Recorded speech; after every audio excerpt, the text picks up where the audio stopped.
All right, my loves, happy New Year's Eve to every single one of you. Now, a few years back, I heard this quote, this phrase, that how you spend the turn of the new year dictates a lot about the year ahead of you for you and what you value. So how and what you're doing when the clock strikes midnight and who you're with says a lot about the coming year for you. And it struck something in me as absolute truth. And I remember it was back in 2019 and I was working at a 5-star resort in Scottsdale. And at the turn of New Year's Eve, there was a huge party and all these people.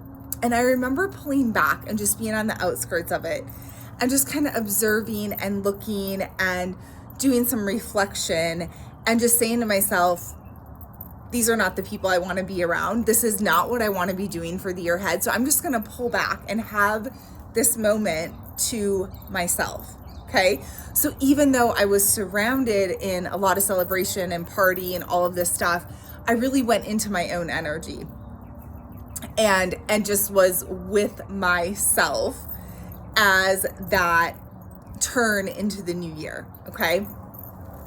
And really, like, at the forefront of my mind was what I wanted for the year to come. Okay. So all that being said, what are you planning to do tonight at the turn of midnight, right? Is it a big deal for you? Are you clear about 2026? Are you sitting here going, holy shit, I totally rocked 2025?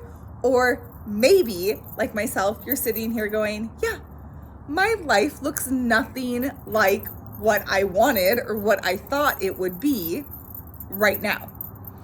And what am I going to do so that I can claim every single thing that I want, that I desire, that I know is mine, that I know God is trying to deliver, that I know is here for me in 2026? What am I going to do differently to allow that to freaking land in my field, in my experience in 2026, without chasing, without forcing, just freaking showing up for it, my loves?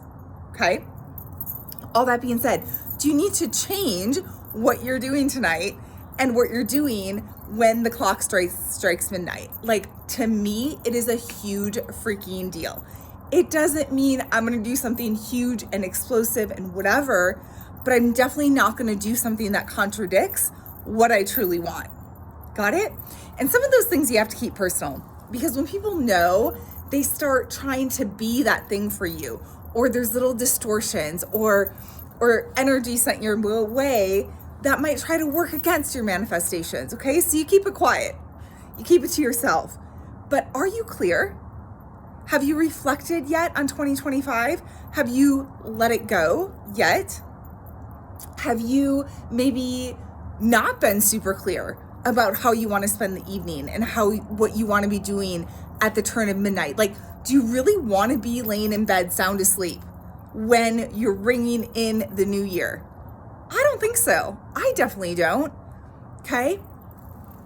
I don't need to be doing anything crazy either, but I do want to be intentional about it.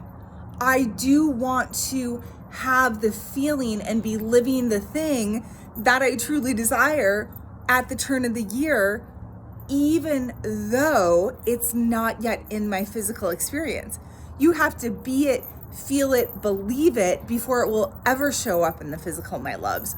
Do not forget that.